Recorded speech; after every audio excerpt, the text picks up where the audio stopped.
ఇక సూర్యాపేట జిల్లా వార్తలు ఒకసారి చూద్దాం. సూర్యాపేట జిల్లా కేంద్రంలో మాజీ మంత్రి సూర్యాపేట ఎమ్మెల్యే జగదీష్ రెడ్డి మీడియాతో మాట్లాడారు. రాష్ట్ర ప్రభుత్వంపైన నిప్పులు చేయడం జరిగింది. కులగణన సర్వే పేరుతో రాష్ట్ర ప్రభుత్వం ప్రజల్ని పచ్చి మోసం చేసిందని కూడా జగదీష్ రెడ్డి ఈ సందర్భంగా ఆరోపణ చేశారు. స్థానిక సంస్థల ఎన్నికల్లో మళ్ళొక్కసారి బీసీ, ఎస్సీ, ఎస్టీ ప్రజల్ని మోసం చేసేలాగా రేవంత్ రెడ్డి సర్కార్ వ్యవహరించిందని కూడా ఆయన ఈ సందర్భంగా ఫైర్ కావడం జరిగింది. పొద్దున్న లేస్తే సీఎం రేవంత్ రెడ్డి మంత్రులందరూ కూడా కేసీఆర్ని తిట్టడమే పనిగా పెట్టుకున్నారు. రాష్ట్ర ప్రజల ముందు పరువు పోగొట్టుకుంటున్నారంటూ కూడా జగదీష్ రెడ్డి ఈ సందర్భంగా ఫైర్ అయ్యారు. మరొక విషయానికి వస్తే సూర్యాపేట జిల్లా కేంద్రంలో ఎస్సీ ఎస్టీ కమిషన్ పర్యటించింది. ఇటీవల హత్యకు గురైనటువంటి మాలబంటు కుటుంబాన్ని వాళ్ళు పరామర్శించారు. రాష్ట్రంలో శాంతి భద్రతలను కూడా కట్టుదప్పాయి. శాంతి భద్రతల విషయంలో పోలీసులు కఠినంగా వ్యవహరించాలి. ఎస్సీ ఎస్టీలపైన ఎవరైనా దాడి చేసినా, ఆరోపణ చేసినా కూడా కఠినంగా వ్యవహరించాలని కూడా పోలీసులకు ఈ సందర్భంగా ఎస్సీ ఎస్టీ కమిషన్ సభ్యులు ఆదేశించారు. మాలబంటు కుటుంబానికి రాష్ట్ర ప్రభుత్వం అన్ని విధాలా ఆదుకోవాలని కూడా వాళ్ళ సందర్భంగా డిమాండ్ చేశారు. ఇక యాదాద్రి భువనగిరి జిల్లా వార్తలు ఒకసారి చూద్దాం. యాదాద్రి భువనగిరి జిల్లా నారాయణపురం ఎస్సీ గురుకుల పాఠశాలలో నిద్ర కార్యక్రమాన్ని నిర్వహించారు. కలెక్టర్ ఎం హనుమంతరావు నిన్న రాత్రి అక్కడికి చేరుకొని విద్యార్థులతో కలిసి మమేకమై వారితో పాటే తిని వారితో పాటే అక్కడ పడుకున్నారు.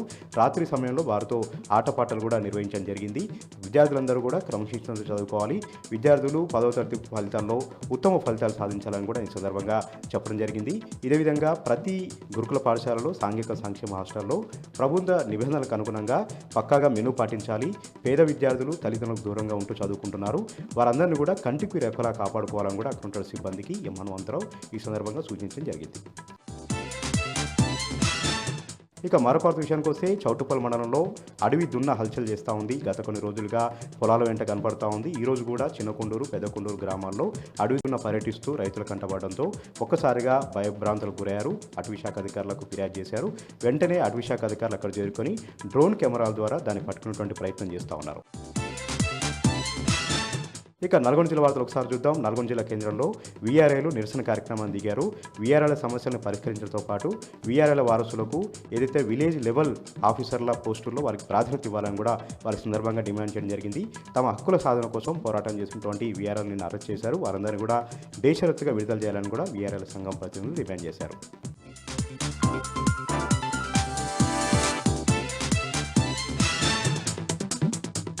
పెద్దపల్లి జిల్లాకు సంబంధించి ఈరోజు ప్రధాన వార్త చూసుకున్నట్లయితే పెద్దపల్లి జిల్లా రామగుండం మున్సిపల్ కార్పొరేషన్లో ఉన్నటువంటి గోదావరికని ప్రధాన వ్యాపార సముదాయమైనటువంటి గోదావరికని లక్ష్మీనగర్లో అక్రమ నిర్మాణాలపైన మున్సిపల్ అధికారులు అక్రమ నిర్మాణాలను కూల్చివేశారు. అయితే గతంలో కూడా గోదావరికనిలో ఉన్నటువంటి ప్రధాన చౌరసా రోడ్డు వెడల్పులో భాగంగా అనేక చిరు వ్యాపారాలను కూల్చేసినటువంటి మున్సిపల్ అధికారులు తాజాగా రోడ్డు వెడల్పులో భాగంగా 30 ఫీట్ల రోడ్డు ఉండాలంటూ కూడా వ్యాపార సముదాయానికి ముఖ్య కేంద్ర బిందువైనటువంటి గోదావరికని లక్ష్మీనగర్లో ఉన్నటువంటి షాపులకు ఇరువైపులా కూడా మున్సిపల్ టౌన్ ప్లానింగ్ అధికారులు మార్కింగ్ చేశారు. అయితే వ్యాపారస్తులు మేము రోడ్డు వెడల్పుకు వ్యతిరేకం కాదు, కానీ ఇలా అర్ధాంతరంగా చెప్పా చేయకుండా ముందస్తు నోటీసులు ఎలాంటి ఇవ్వకుండా కూడా ఇలా మార్కింగ్ చేసి అక్రమ కట్టడాల పేరుతో కూల్చివేయడం దారుణమంటూ కూడా వ్యాపారులు అయితే మున్సిపల్ అధికారులపైన ఆగ్రహం వ్యక్తం చేస్తున్నారు. అయితే మున్సిపల్ అధికారులు మాత్రం నూతన మున్సిపల్ చట్టం ప్రకారం 30 ఫీట్ల రోడ్డు కంపల్సరీ ఖచ్చితంగా ఉండాల్సింది కాబట్టి ఈ విధంగా మార్కింగ్ చేయడం జరుగుతుందంటూ కూడా వారు వివరణ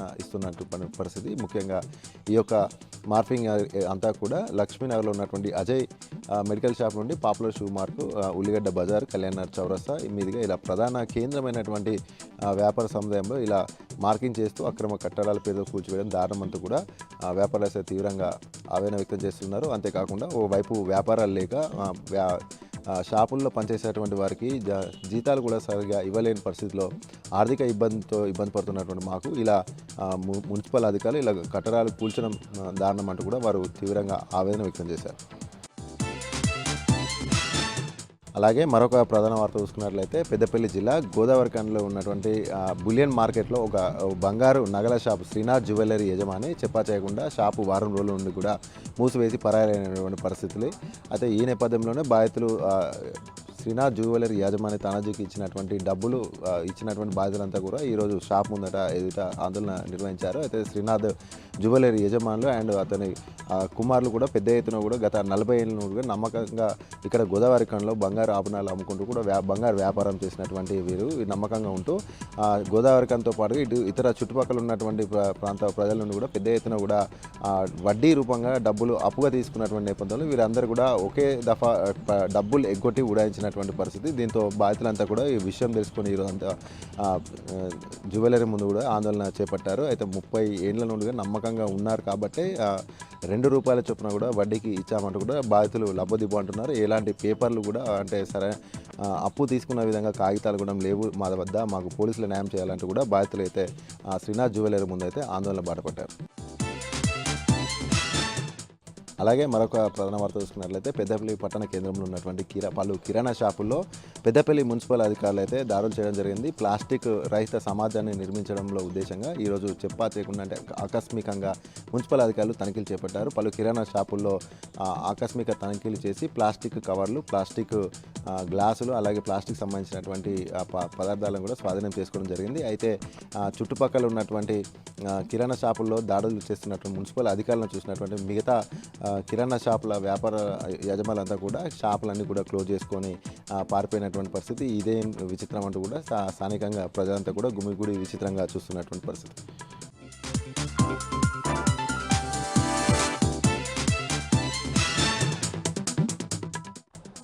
మంచిర్యాల జిల్లాలోని ప్రధాన వార్తలకు వస్తే సాక్షాత్తు ఎమ్మెల్యే ఆదేశాలు ఇచ్చినప్పటికీ అధికారులు పట్టించుకొని ఘటన చెన్నూరు నియోజకవర్గంలో చోటు చేసుకుంది. గత కొద్ది రోజులుగా పత్తి కొనుగోలులో రైతులు ఇబ్బందులు పడుతున్నారని, వారి సమస్యలు పరిష్కరించాలంటూ జిల్లా కలెక్టర్ కుమార్ దీపక్ను కోరారు చెన్నూరు నియోజకవర్గ ఎమ్మెల్యే వివేక్ వెంకటస్వామి. ఎమ్మెల్యే వివేక్ కలెక్టర్లు ఆదేశాలు ఇచ్చినప్పటికీ వారి ఆదేశాలను ఖాతరు చేయలేదు సీసీఐ అధికారులు. చెన్నూరు మండలం కిష్టంపేట వద్ద గల వరలక్ష్మి జిన్నింగ్ మిల్ ముందు సీసీఐ అధికారుల తీరును నిరసిస్తూ జాతీయ రహదారిపై రైతులు రాస్తారోకో చేశారు.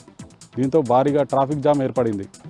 ఓవైపు ఎమ్మెల్యే కలెక్టర్ ఆదేశాలు ఇచ్చినప్పటికీ సీసీఐ అధికారులు ఆదేశాలను పాటించకపోవడం పట్ల రైతులు ఆగ్రహం వ్యక్తం చేశారు. మంచిర్యాల జిల్లా నస్పూర్ మున్సిపాలిటీ పరిధిలోని భరోసా సెంటర్లో ప్రథమ వార్షికోత్సవం సందర్భంగా మహిళలు, విద్యార్థులకు ర్యాగింగ్, లైంగిక వేధింపులు, భద్రతపై అవగాహన కల్పించారు పోలీసులు.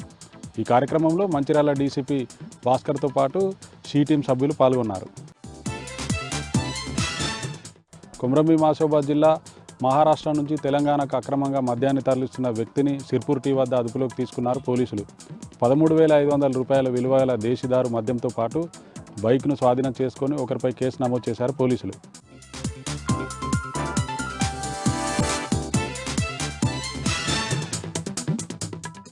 మహబూబ్ నగర్ జిల్లా కేంద్రం national highway authority of India office ముందు రోడ్డు నిర్మాణంలో భూములు కోల్పోయిన బాధితులు ధర్నా చేశారు.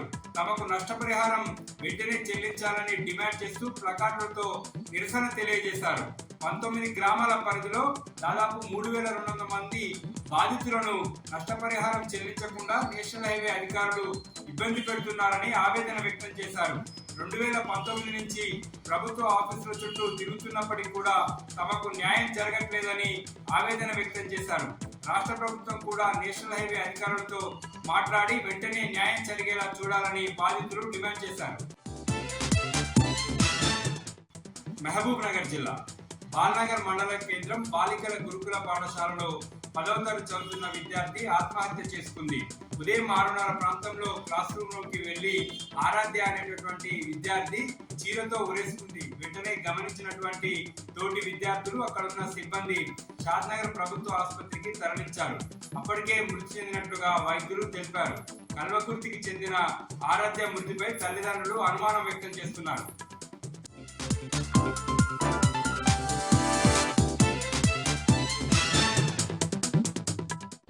ఆదిలాబాద్ జిల్లా వార్తల విషయానికి వస్తే కాంగ్రెస్ ఎమ్మెల్సీ తీన్మార్ మల్లన్న రెడ్డి సామాజిక వర్గంపై అనుచిత వ్యాఖ్యలు చేయడం నిరసిస్తూ ఉమ్మడి ఆదిలాబాద్ జిల్లా వ్యాప్తంగా రెడ్డి సామాజిక వర్గం నుంచి ఆందోళన వ్యక్తమవుతుంది. నిన్న జిల్లా కేంద్రంలోని 1 టౌన్ పోలీస్ స్టేషన్లో కాంగ్రెస్ ఎమ్మెల్సీ తీన్మార్ మల్లన్నపై కఠినమైన చర్యలు తీసుకోవాలని డిమాండ్ చేస్తూ రెడ్డి సామాజిక వర్గానికి చెందిన రెడ్డి కులస్తులు 1 టౌన్ పోలీస్ స్టేషన్లో ఫిర్యాదు చేయగా ఈరోజు బోత్ మండలం కౌటాబీ గ్రామంలో కాంగ్రెస్ ఎమ్మెల్సీ తీన్మార్ మల్లన్న దిష్టి బొమ్మకు శవయాత్ర నిర్వహించారు. ఈ సందర్భంగా కాంగ్రెస్ ఎమ్మెల్సీ తీన్మార్ మల్లన్నకు వ్యతిరేకంగా నినాదాలు చేశారు. గ్రామంలో శవయాత్రను ఊరేగింపు చేసిన తర్వాత దిష్టి బొమ్మను దగ్ధం చేశారు. ఈ సందర్భంగా రెడ్డి సామాజిక వర్గం చెందిన రెడ్డి కులస్తులు మాట్లాడుతూ కాంగ్రెస్ ఎమ్మెల్సీ తీర్మానం వలన వెంటనే రెడ్డి సామాజిక వర్గానికి బహిరంగ క్షమాపణ చెప్పాలని లేని పక్షంలో కాంగ్రెస్ ప్రభుత్వం తీర్మానం వలనపై చర్య తీసుకోవాలని ఈ సందర్భంగా డిమాండ్ చేశారు. ఇక నిర్మల్ జిల్లా వార్తల విషయానికి వస్తే జిల్లా ఎస్పీ జానకి శర్మ ఆదేశాల మేరకు బైన్సా డివిజన్లోని కుబీర్ మండలం సోనారి గ్రామంలో కమ్యూనిటీ కాంటాక్ట్ ప్రోగ్రాం నిర్వహించారు. బైన్సా ఏఎస్పీ అవినాష్ కుమార్ ఆధ్వర్యంలో ఈ కమ్యూనిటీ కాంటాక్ట్ ప్రోగ్రాం కొనసాగింది. ఈ సందర్భంగా సరైన ధృవపత్రాలని 50 ద్విచక్ర వాహనాలను ఒక ఆటోను పోలీసులు స్వాధీనం చేసుకున్నారు. ఈ సందర్భంగా బైన్సా ఏఎస్పీ అవినాష్ కుమార్ మాట్లాడుతూ ప్రతి ఒక్కరు కూడా చట్టాల పట్ల అవగాహన పెంచుకోవాలని, ఈ కుబీర్ మండలం సోనారి గ్రామం మహారాష్ట్ర సరిహద్దులో ఉన్న అక్రమ రవాణా జరిగే అవకాశం ఉందనగా ప్రతి ఒక్కరు కూడా అప్రమత్తంగా ఉండాలని, ఎవరైనా అనుమానాస్పదంగా కనిపిస్తే అనుమానాస్పద వాహనాలు కనిపిస్తే వెంటనే పోలీసులకు సమాచారం అందించాలని ఈ సందర్భంగా ప్రజలకు విజ్ఞప్తి చేశారు.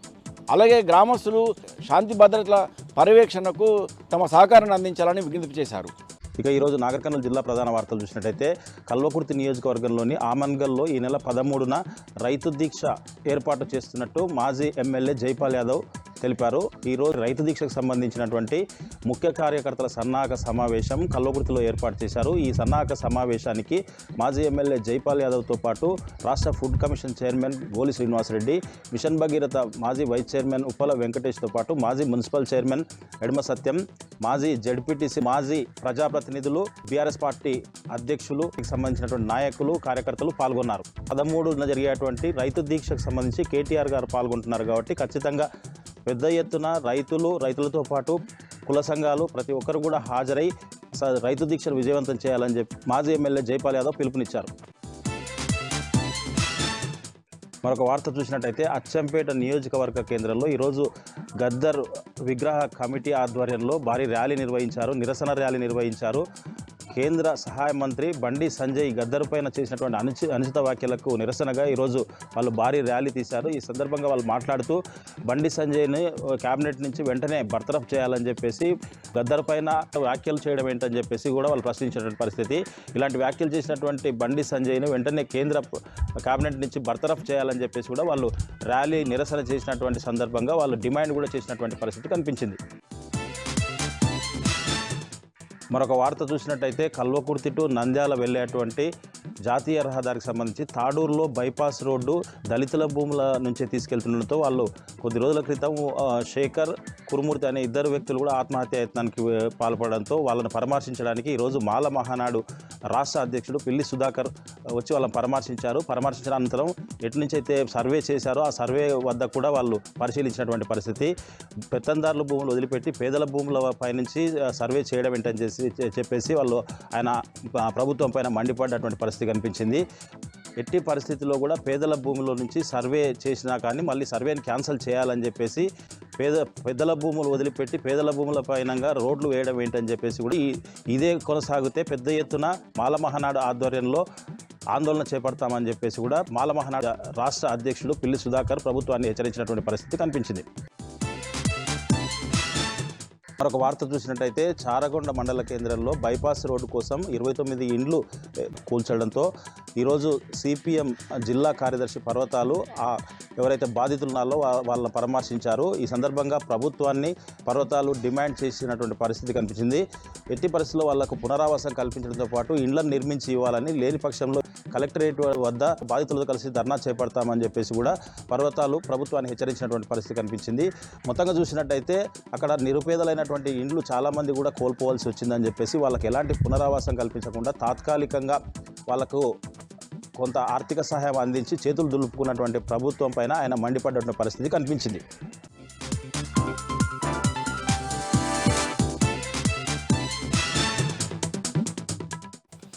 జగిత్యాల జిల్లా నుంచి ఇవాళ వార్తలు ఒకసారి పరిశీలిస్తే హైదరాబాద్ తర్వాత జగిత్యాల జిల్లా నూకపల్లి ప్రాంతంలో దాదాపు 4520 ఇండ్లను ఏకకాలంలో ప్రారంభించింది గత బీఆర్ఎస్ సర్కార్. అయితే ఇప్పటి వరకు అక్కడ నీటి వసతి కల్పించడంలో పూర్తి స్థాయిలో విఫలమైంది తాజా కాంగ్రెస్ సర్కారు. ఎందుకంటే సంవత్సరము దాటినప్పటికీ కూడా అక్కడ ఎటువంటి నీటి సౌకర్యం ఇప్పటివరకు లేదు. అలాగే విద్యుత్ సౌకర్యం కూడా లేక తీవ్ర ఇబ్బందులు ఎదుర్కొంటున్నారు స్థానికులు, అక్కడ ఉన్నటువంటి లబ్ధిదారులు. అసలే నిరుపేద వ్యక్తులు కావడము, బయట ఇతర ప్రాంతాల్లో అద్దెకు ఉండలేక ఈ డబుల్ బెడ్రూమ్ ఇళ్లలో లబ్ధి పొందినటువంటి లబ్ధిదారులంతా కూడా ప్రస్తుతము ఇంకా కిరాయి చెల్లిస్తూనే పట్టణంలో జీవనం కొనసాగిస్తున్నారు. మరి ఇప్పటికైనా తక్షణమే నీటి సౌకర్యం కల్పించాలని స్థానికులైతే డిమాండ్ చేస్తున్నారు. మరొక ప్రధానమైన వార్త, జగిత్యాల జిల్లా కేంద్రంలో అలాగే జగిత్యాల జిల్లా వ్యాప్తంగా కూడా కోతుల బెడద తీవ్రమైంది. ఇప్పటివరకు గ్రామాల్లోనే పెద్ద సంఖ్యలో నిత్యం కోతులు హల్చల్ చేస్తుండగా ఇప్పుడు పట్టణాల్లో కూడా పెద్ద ఎత్తున కూడా రావడంతో స్థానికులైతే తీవ్ర ఆందోళన, భయంగా ఉండాల్సినటువంటి పరిస్థితి. ఇటీవలనే మల్యాల మండలంలో ఒక వృద్ధురాలు ఇంట్లోకి చొరబడి దాదాపు 30కి పైగా కోతులు ఏకకాలంలో దాడి చేయడంతో ఆమె తీవ్ర గాయాల పాలైంది. మరి వీటి నుంచి ఎలా రక్షణ కల్పిస్తారు? మరోవైపు కుక్కల బెడద కూడా నిత్యము పట్టణంలో అలాగే గ్రామాల్లో తీవ్రం అవడము, దాదాపు ఇప్పటికే గత ఒక 6 నుంచి 7 నెలల మధ్య దాదాపు 60 మందికి పైగా ఈ కుక్కల దాడిలో అలాగే కోతుల దాడిలో 10 మందికి పైగా గాయాల పాలయ్యారు. మరి తక్షణమే వీటి కట్టడికి అలాగే ఇతర చర్యలు తీసుకోవాలనైతే స్థానికంగా డిమాండ్ వినిపిస్తోంది.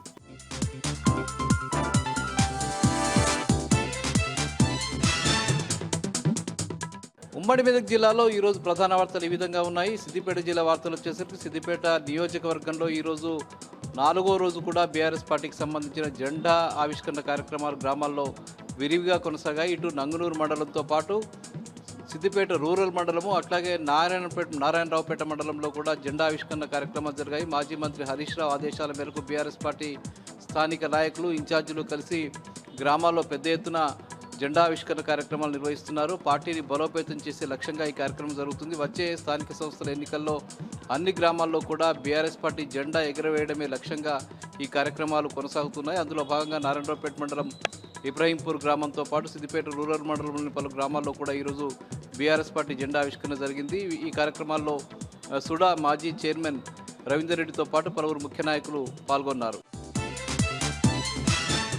ఇక మాజీ మంత్రి హరీష్ రావు ప్రభుత్వానికి ఒక లేఖ రాశారు. ముఖ్యంగా చిన్నకోడూరు మండలం చిలకలపల్లి గ్రామం అంతగిరి ప్రాజెక్టుకు సంబంధించి ముంపుకు గురైంది. ఈ గ్రామాన్ని పూర్తి స్థాయిలో ముంపు గ్రామంగా గుర్తించి అక్కడి స్థానికులందరికీ కూడా అవసరమైనటువంటి పునరావాస కార్యక్రమాలు నిర్వహించాలి, వాళ్లకు ప్రభుత్వం నుంచి ప్రత్యేక ప్యాకేజీలు ఇవ్వాలని చెప్పి ఆయన ఈ సందర్భంగా డిమాండ్ చేశారు.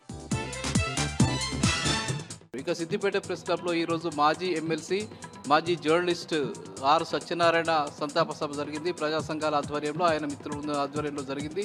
ఈ కార్యక్రమంలో పలువురు పాల్గొని ఆర్ సత్యనారాయణ జర్నలిస్ట్ రంగానికి చేసినటువంటి సేవల్ని, సమాజానికి చేసిన సేవల్ని ఈ సందర్భంగా కొనియాడారు. ఇక హరీష్ రావు 10వ తరగతి విద్యార్థులకు ఇచ్చినటువంటి డిజిటల్ మెటీరియల్ని ఈరోజు పంపిణీ చేశారు. ప్రభుత్వ పాఠశాలలో చదువుతున్నటువంటి విద్యార్థుల కోసం ఆయన ప్రత్యేకంగా డిజిటల్ పాఠ్యపుస్తకాలను తయారు చేసి ఇవ్వడం జరిగింది. ప్రతి సంవత్సరం ఈ సందర్భంగా ఆయన ఇస్తున్నారు. అందులో భాగంగానే ప్రభుత్వ పాఠశాలలో చదువుతున్నటువంటి 10వ తరగతి విద్యార్థులకు పంపిణీ చేశారు. ఇక సంగారెడ్డి జిల్లా వార్తలు వచ్చేసరికి నర్సాపూర్లో ఈరోజు బంద్ కొనసాగింది. ముఖ్యంగా నల్లబెల్లి అట్లాగే ప్యారానగర్ ప్రాంతంలో డంప్ యార్డు ఏర్పాటుకు నిరసనగా పెద్ద ఎత్తున ఆందోళన కొనసాగుతున్న విషయం తెలిసిందే. అందులో భాగంగా బీఆర్ఎస్ పార్టీ ఇచ్చిన పిలుపు మేరకు నర్సాపూర్లో బంద్ కొనసాగింది. ఇందులో మా ఎమ్మెల్యే సుంత లక్ష్మారెడ్డితో పాటు బీఆర్ఎస్ పార్టీ నాయకులు పాల్గొన్నారు. ఈ సందర్భంగా నల్లబెల్లి గ్రామంలో డంప్ యార్డుకు వ్యతిరేకంగా యువకులు సెల్ ఫోన్ ఎక్కి ఆత్మహత్యాయత్నానికి పాల్పడ్డారు. ఇక డంప్ యార్డును రద్దు చేయాలని డిమాండ్ చేస్తూ ఎమ్మెల్యేలు సునీత లక్ష్మారెడ్డి, చింతా ప్రభాకర్లు కలిసి సంగారెడ్డి కలెక్టరేట్లో ఈరోజు వినతి పత్రం సమర్పించారు. ఇక సంగారెడ్డి జిల్లా జహీరాబాద్లో ఈరోజు ఒక ప్రైవేటు పాఠశాల ముందు విద్యార్థుల తల్లిదండ్రులు పెద్ద ఎత్తున ఆందోళన చేశారు. ముఖ్యంగా కృష్ణవేణి పాఠశాలలో సరైన వసతులు లేక విద్యార్థులకు ఇబ్బందులు గురిచేస్తున్నారు. ఫీజులు మాత్రం పెద్ద ఎత్తున వసూలు చేస్తున్నటువంటి యాజమాన్యం విద్యార్థులకు సరైనటువంటి సౌకర్యాలు కల్పించడం లేదని, అట్లాగే సరిగ్గా పాఠ్యాలు కూడా చెప్పడం లేదని చెప్పి వాళ్ళు ఆరోపణలు చేశారు. పాఠశాల విద్యార్థులు చాలా ఇబ్బందులు గురవుతున్నారని, దీనిపై ప్రభుత్వము విద్యాశాఖ చర్యలు తీసుకోవాలని చెప్పి విద్యార్థుల తల్లిదండ్రులు ఈ సందర్భంగా డిమాండ్ చేశారు. హన్మకొండ జిల్లా ప్రధాన వార్తలను పరిశీలించినట్టయితే విద్యుత్ శాఖలోని ఆర్టిజన్స్ను విద్యార్హతను బట్టి రెగ్యులర్ పోస్టుల్లో కన్వర్షన్ చేయాలని డిమాండ్ చేస్తూ హన్మకొండలోని ఎన్పీడీసీఎల్ ఎస్సీ కార్యాలయం ముందు ధర్నా నిర్వహించారు. ఈ నెల 20వ తేదీన హైదరాబాద్లోని విద్యుత్ సౌధను ముట్టడిస్తామని పిలుపునిచ్చిన పరిస్థితి కనిపిస్తూ ఉంది. ముఖ్యంగా విద్యుత్ శాఖలోని కొత్త పోస్టులకు సంబంధించి భర్తీ చేసే పోస్టులకు సంబంధించి ఎవరైతే ఆర్టిజన్స్ ఉన్నారో తమకు ముందుగా ఆ పోస్టులను కేటాయించిన తర్వాతే విద్యుత్ శాఖలోని పోస్టులను భర్తీ చేయాలని డిమాండ్ చేశారు. ముఖ్యంగా కాంగ్రెస్ ప్రభుత్వం తమ సమస్యలను పరిష్కరించకపోతే ఉద్యమాన్ని ఉధృతం చేస్తామని ఈ సందర్భంగా కార్మికులు హెచ్చరించారు.